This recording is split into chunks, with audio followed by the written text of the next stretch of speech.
getting worse.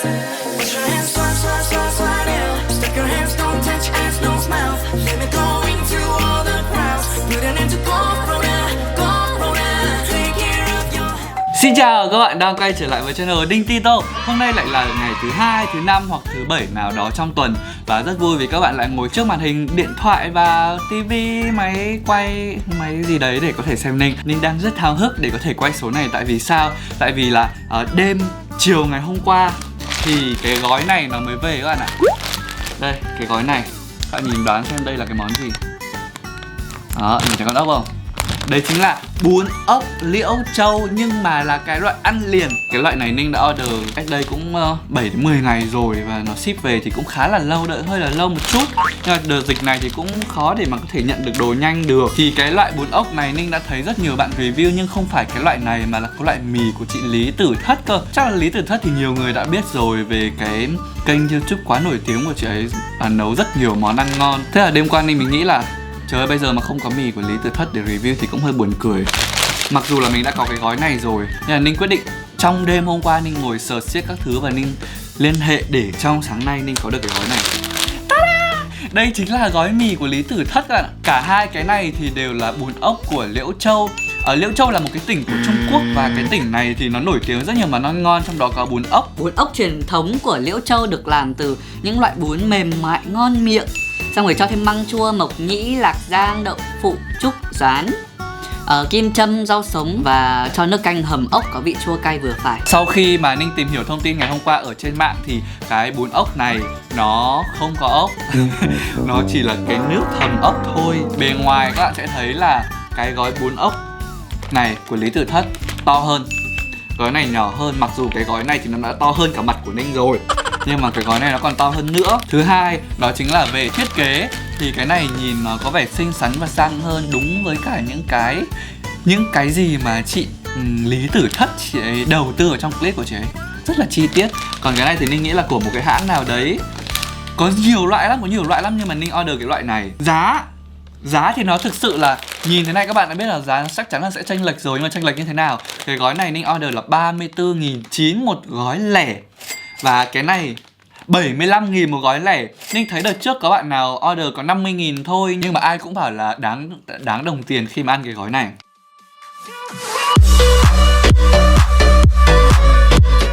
Bây giờ thì Ninh sẽ mở cái gói này trước đi. Mình sẽ đi từ cái gói ít tiền trước. Đây, nó sẽ có một cái đường như này để chúng ta mở ra này. Túi này là túi mì. Trong đây sẽ có lạc và váng đậu này, củ quả muối, giấm. Đây hình như là cái gói nước dùng, còn đây mới là cái gói dầu ớt này. Đây các bạn nhìn này. Và cuối cùng thì trong đây sẽ có một cái túi măng. Túi măng này thì nghe đồn là nó hơi bị mùi và nó cũng hơi cay nữa, nên là nếu mà các bạn không ăn được cay thì các bạn nên là cho, thứ nhất là cho ít cái gói dầu ớt này, hai là các bạn sẽ phải rửa qua cái măng này cho nó bớt cái nước ở ngoài, sau đó các bạn mới cho vào để ăn. Có một gói này, 2, 3, 4, 5, 6, 7 túi ở trong đấy. Ninh rất xin lỗi vì clip này sẽ hơi nhiều túi ni lông, tại vì cái này là cái đóng gói của người ta mà cái này thì cũng không thể tái sử dụng hay cái gì hết, nhưng buộc mình sẽ phải vứt đi thôi. Và đến cái gói của Lý Tử Thất, thật ra trên đây đằng sau này thì cũng sẽ có rất là nhiều những cái thông tin về thành phần các thứ rất là chi tiết, nhưng mà rất tiếc là Ninh cũng lại không hiểu được. Mở ra đã thấy cái mùi kiểu, các bạn đã bao giờ đi chợ đồ khô chưa? Đi chợ mà đồ khô kiểu mùi măng này, rồi mùi những cái đồ khô nó bốc lên ấy. Đây, mùi y hệt. Gói to này là gói váng đậu các bạn ạ. Nhưng cái này thì họ sẽ bọc cẩn thận kỹ hơn, nên là mình sẽ không nhìn thấy được nó trong suốt như thế này. Đây là gói lạc này, mì này, đây là giấm, măng, dầu ớt, củ quả muối. Ở hai gói thì thành phần Ninh thấy nó đều cũng giống nhau. Và đây là gói nước dùng này. 1, 2, 3, 4, 5, 6, 7, 8. Hơn một gói là gói gì nhỉ? À, tại vì các bạn biết sao không? Ở bên này thì cái váng đậu chiên giòn và lạc nó cho chung vào một túi, còn bên này là 2 túi. Nên nghĩ là những cái đồ khô này nếu mà đóng gói thì có thể cho chung vào được mà nhỉ? Để cho nó tiết kiệm túi ni lông, không phải sử dụng nhiều ấy. Hảo ơi, đi xuống. Bây giờ thì Ninh sẽ giới thiệu qua cho các bạn về cái cách nấu trước. Tại vì sao? Tại vì là nhiều người sẽ nghĩ là ok, đây là đồ ăn liền và cho vào bát để úp, thì chắc chắn là không phải rồi. Ninh tìm hiểu thì đầu tiên chúng ta sẽ phải đun nước sôi. Sau đó chúng ta sẽ trần cái mì này, không phải trần mà là luộc cái bún này lên trong vòng 10 phút. Đến khi nào mà các bạn bấm vào cái cọng ấy mà cảm thấy là ở phía bên trong nó không còn cái màu trắng đục của cái bột nữa thì nó là ok. Sau đó các bạn sẽ vớt ra cho vào trong nước lạnh. Sau đó thì các bạn sẽ bắc một cái nồi nước thứ hai, bỏ cái nước kia đi, bắc cái nồi nước thứ hai khoảng 500 đến 550 ml nước. Các bạn sẽ cho bún này vào này. Sau đó sẽ cho cái gói nước dùng, đun được khoảng 3 phút gì đấy thì mình sẽ cho nốt vào đấy là dầu ớt này, củ quả này, váng đậu này, xong rồi măng này, giấm. Đó, thì như vậy chúng ta mới được một bát. Thì làm một cái mì này thì chắc là chúng ta cũng phải mất khoảng 15 phút mới ra được một cái bát, thì nó cũng không quá nhanh lắm. Ok, với cái nồi nước bên này thì mình sẽ nấu mì của bún ốc Liễu Châu cái loại này. Còn bên này thì Ninh sẽ nấu mì của Lý Tử Thất. Thôi thì nồi to với nồi nhỏ cho nó cũng giống với cả cái gói luôn. Cái sợi mì nếu mà chúng ta nhìn ở ngoài bình thường thì cái bún ốc mà nó Liễu Châu ấy, nên không biết hãng, thì cái màu nó sẽ bị sậm hơn. Còn cái bún ốc của Lý Tử Thất thì cái màu nó trắng hơn một chút. Đây là hai cái bát sau khi mà Ninh đã rửa qua với nước. Bây giờ thì Ninh sẽ cho nước dùng vào đây. Mùi này rất đặc trưng và có nhiều ớt ở phía trong nữa. Còn đây là cái gói nước dùng của Lý Tử Thất này. Cái này thì cảm giác nó không nhiều dầu ớt bằng chỗ này là 500ml nước nha các bạn. Đây là cái gói rau củ muối. Đó, cho vào đây. Măng này thì Ninh sẽ không trần mà Ninh sẽ cho thẳng vào luôn. Nếu bạn nào không ăn cay được thì nhớ hãy tráng qua một chút. Các bạn nhìn thấy cái bề mặt không? Nó có rất là nhiều cái lớp dầu ở trên luôn. Măng này Ninh thấy thơm, mà bạn nào ăn được măng chắc chắn là sẽ thấy thơm. Theo như hướng dẫn thì mình sẽ cho những cái túi váng đậu này vào luôn trong cái nồi này lúc mà nó đã sôi rồi. Nên là Ninh nghĩ là thôi, mình sẽ vớt hết cái này ra bát đã, sau đó thì mình mới rắc những cái này lên.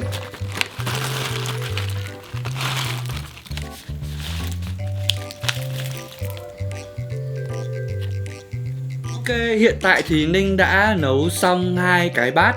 Ở bên này là bát của Lý Tử Thất này, còn bên này thì là bát bún ốc Liễu Châu bình thường. Cảm quan ý, cái bát ở phía bên Lý Tử Thất này sẽ có nhiều cái váng đậu hơn, nhiều lạc hơn. Còn bên này thì nhiều lạc nhưng mà ít váng đậu. Ở cái nước dùng thì cái nước bên này các bạn sẽ thấy là cái bát nước này nó trong hơn này, cảm giác nó thanh hơn. Còn bên này thì nó sẽ nhiều gia vị cay hơn. Ninh nhìn thấy rất nhiều bột ớt rồi tiêu các thứ ở trên này này. Mùi bên này thì nó sẽ đậm cái mùi vị của măng. Bên này thì có vẻ nó sẽ giống với cả bún ốc hơn này. Đây là Ninh đang nhận xét khách quan chứ không phải là vì cái gói mì này của Lý Tử Thất hay là đắt đâu nha các bạn nha. Bên này thì nó sẽ đậm vị măng. Rồi, bây giờ Ninh nghĩ là Ninh sẽ thử cái bát bên này trước. Không cay lắm. Ninh sẽ trộn lên các bạn. Nó chỉ xộc cái vị dầu ớt vào thôi. Lúc nãy khi mà cuối thì cái gói này Ninh lại quên mất, Ninh không bấm quay. Nên là Ninh sẽ không cho các bạn thấy được là Ninh lấy mỗi gói khoảng 1/3 cái giấm và 1/3 cái dầu ớt. Thật ra nhìn nó cũng giống một cái tô bún bình thường đúng không? Chỉ là nó có nhiều bột ớt hơn và có nhiều tiêu hơn thôi. Mời mọi người.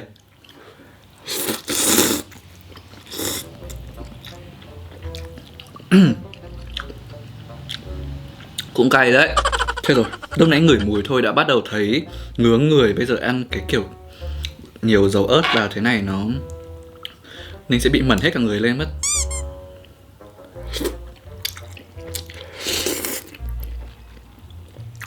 Lúc mà mình luộc lên ấy thì nếu mà cảm quan thì hai cái bún này cảm giác nó mềm hơn. Cái nước khi mà đun lên nó sánh hơn. Nhưng mà khi mà ăn thì lại không thấy nó bị mềm lắm. Nó vẫn là như những cái sợi bún tươi bình thường các bạn. Nhưng mà ăn cái này bởi vì nhiều dầu ớt nên các bạn đừng ăn nhanh, không có nó sẽ bị sặc ấy. Sặc cái dầu ớt lên là cũng sợ lắm ấy. Cái này là đậu đũa này. Rồi. Trơn quá, bún trơn quá.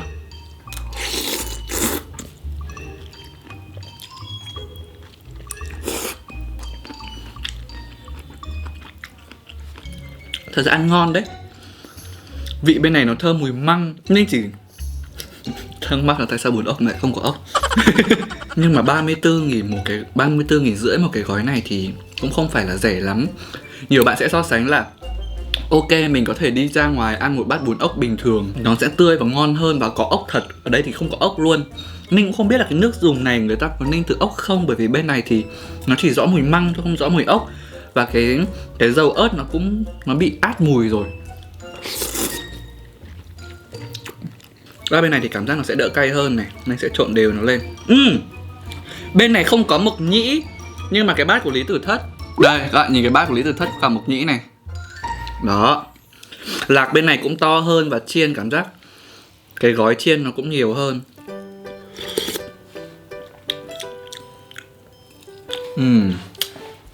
Bên này ngon này. Cái nước ở bên này nó hơi ngọt ngọt chua chua. Cái giấm bên này cũng thơm hơn cơ. Và cảm giác như là cái bên này có nước ninh ốc, có nước dùng ốc thật, nên là cái vị nó thơm hơn, nó rõ mùi ốc như lúc nãy Ninh đã chia sẻ với các bạn từ đầu rồi đúng không? Nước dùng này vừa luôn. Một cái gói gia vị đấy Ninh cho cái gói nước dùng ấy, Ninh cho hết 500ml nước thì nó vừa như thế này.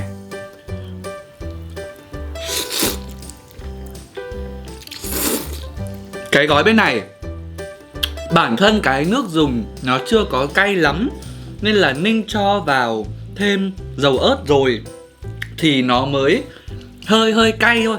Còn như bên này là cái nước dùng nó đã dầu ớt đã cay sẵn rồi, mình cho thêm ớt vào thì nó sẽ cay hơn.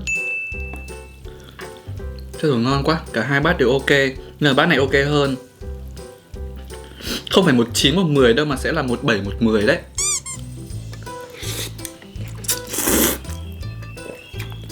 Ăn măng bên này nhá.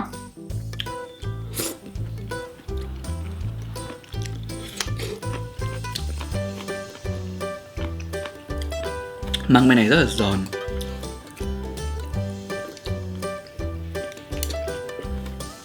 Măng bên này cũng giòn. Măng bên này thì cái gia vị của nó ngấm hơn.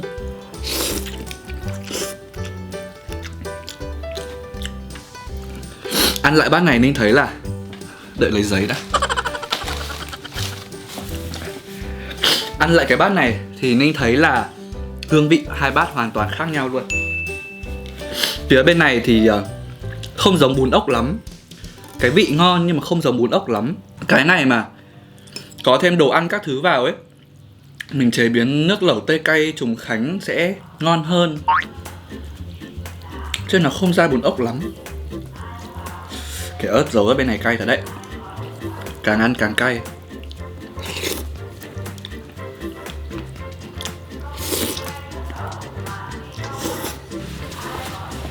Khiếp, mồ hôi một cây nhễ nhại rồi.